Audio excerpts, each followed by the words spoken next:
పొంగు బూర్లకి కావలసిన పదార్థాలు సిద్ధంగా ఉన్నాయి. సో అనురాధ గారు, చాలా తక్కువ ఐటమ్సే ఉన్నాయి. తక్కువ ఐటమ్సే కానీ ఈజీగా అయిపోతుంది వంట. ఓకే, మనకి ఈజీగా కూడా అవ్వాలి కదా, అంటే పూజలప్పుడు మనకి ఎక్కువ టైం ఉండదు కదా, చాలా చేయాల్సినప్పుడు మనకి ఏది ఈజీ రెసిపీ ఉంటే అది చేసుకుంటే బాగుంటది కదా. మేబీ పెద్దవాళ్ళు అందుకే పెట్టారేమో. సో అయితే ప్రాసెస్ స్టార్ట్ చేద్దామా? ష్యూర్. ఓకే, సో ఫస్ట్ ఏం చేద్దామండి? ముందుగా మనము మినపప్పుని ఒక 2 hours ముందైనా నానపెట్టుకొని ఉంచుకోవాలి. ఓకే, బియ్యం మాత్రం మనకి 4 hours, మినిమం 4 hours అది నానపెట్టాలి. సో రెండు కూడా ఒకేసారి నానపెట్టేసుకుంటే సరిపోతుంది. ఈ రెండింటిని మనము మిక్సీ చేసుకోవాలి. సో మనం మీరు జారిస్తే మనం ఫస్ట్ మిక్సీ చేసుకోవాలి. ఓకే, సో ఫస్ట్ మిక్సీ పట్టేయాలి. అంతే, ఫస్ట్ అదే ప్రాసెస్. ఫైన్. ఇదిగోండి మిక్సీ జార్. సో మినపప్పు అయితే 2 గంటలు సరిపోతుంది. బట్ రెండు ఒకేసారి నానబెట్టుకుంటే 4 hours. ఓకే, సో నేను మినపప్పు వేసేసుకుంటున్నాను. దీని తర్వాత బియ్యం, నానబెట్టుకున్న బియ్యం.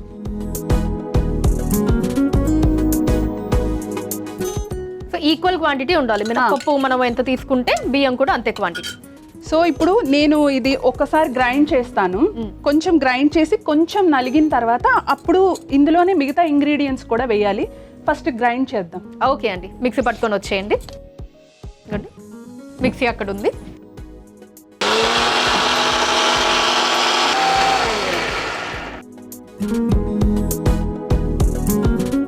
ఓకే, సో మిక్సీ పట్టుకొచ్చేసారు. సో ఇది ఒకసారి ఎలా నలిగిందో ఒకసారి చూద్దాము. దీన్ని ఒకసారి ఇలా స్పూన్తో కలుపుకుందాము. సో ఇది కన్సిస్టెన్సీలో వచ్చిందనమాట. ఇప్పుడు నేను ఏం చేస్తానంటే ఇందులోనే కొంచెం సాల్ట్ జస్ట్ ఫర్ టేస్ట్ అనమాట, చిటికెడు కొంచెం. మనం ఈవెన్ బూరెలో అయినా గారెలో అయినా ఎందులోనైనా ఈవెన్ పరవాణంలో కూడా మనము కొంచెం సాల్ట్ వేస్తే ఆ ఫ్లేవర్ డిఫరెంట్గా ఉంటుంది. ఇది బెల్లం. ఇది బెల్లం చిన్నది, ఇది కూడా ఎక్కువ అవసరం లేదు. కొంచెం ఒక స్పూన్ బెల్లం తీసుకుంటే సరిపోతుంది. సో ఇప్పుడు మళ్ళీ ఏం చేద్దాం అంటే ఒకసారి మళ్ళీ మిక్సీ పడదాం. మళ్ళీ మిక్సీ పడదాం ఒకసారి. మిక్సీ పట్టుకొని వచ్చేస్తారా? వచ్చేస్తాం.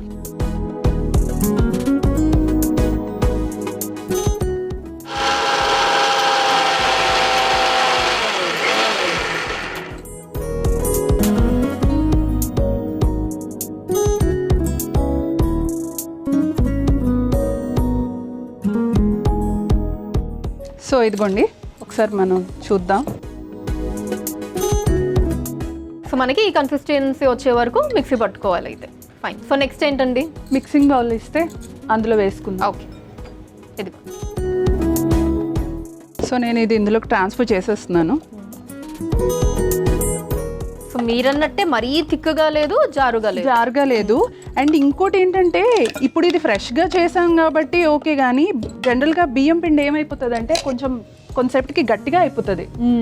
సో అందుకనే మనం ఇట్లా కలుపుకున్నా ఓకే, ఇంకొంతసేపు తర్వాత వేసుకున్నా అవి కొంచెం స్మూత్గా మెత్తగా వస్తాయి అన్నమాట. ఓకే, సో ఇప్పుడు స్టవ్ వెలిగించేయమంటారా? వెలిగించేయండి. మాకు బ్యాటర్ వేసిద్దామా? వేసేద్దాం.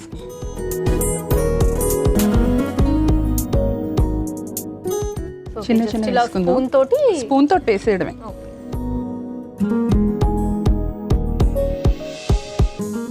మామూలుగా అయితే నేనేం ఎక్స్పెక్ట్ చేసా అంటే దీంతో ఏమన్నా ఇలా బూరల్లో ఏమన్నా చేసి వేస్తాను అనుకుంటున్నా నేను.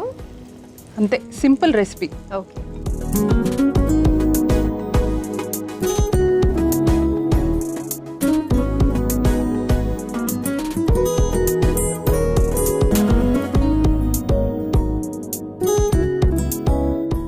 అనురాధ గారు, ఫ్రై అయిపోయిందండి? అయిపోయిందండి. వావ్, అసలు బూరెలు ఇలా చెయ్యకుండా జస్ట్ స్పూన్తో వేసి కూడా ఇలా చేయొచ్చని ఈరోజు నేర్చుకున్నాను నేను.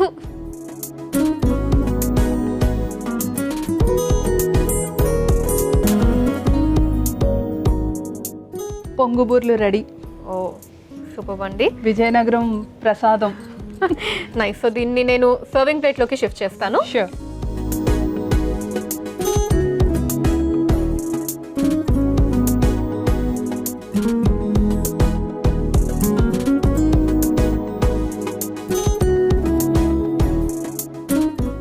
ఎస్, విజయనగరం స్పెషల్ పొంగు బూర్లు రెడీ అయిపోయాయండి. సో దీన్ని టేస్ట్ చేయబోయే ముందు దీని తయారీ విధానం, కావలసిన పదార్థాలు మరొకసారి చూసేయండి.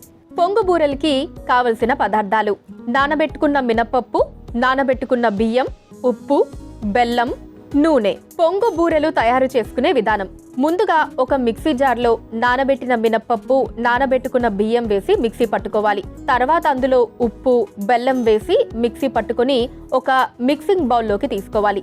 ఇప్పుడు స్టవ్ ఆన్ చేసి డీప్ ఫ్రైకి నూనె వేడి చేసుకోవాలి. తర్వాత కలిపి పెట్టుకున్న పిండిని బూరెల్లా వేసుకొని రంగు మారేంత వరకు ఫ్రై చేసుకొని సర్వింగ్ ప్లేట్లోకి తీసుకొని సర్వ్ చేసుకుంటే పొంగు బూరెలు రెడీ.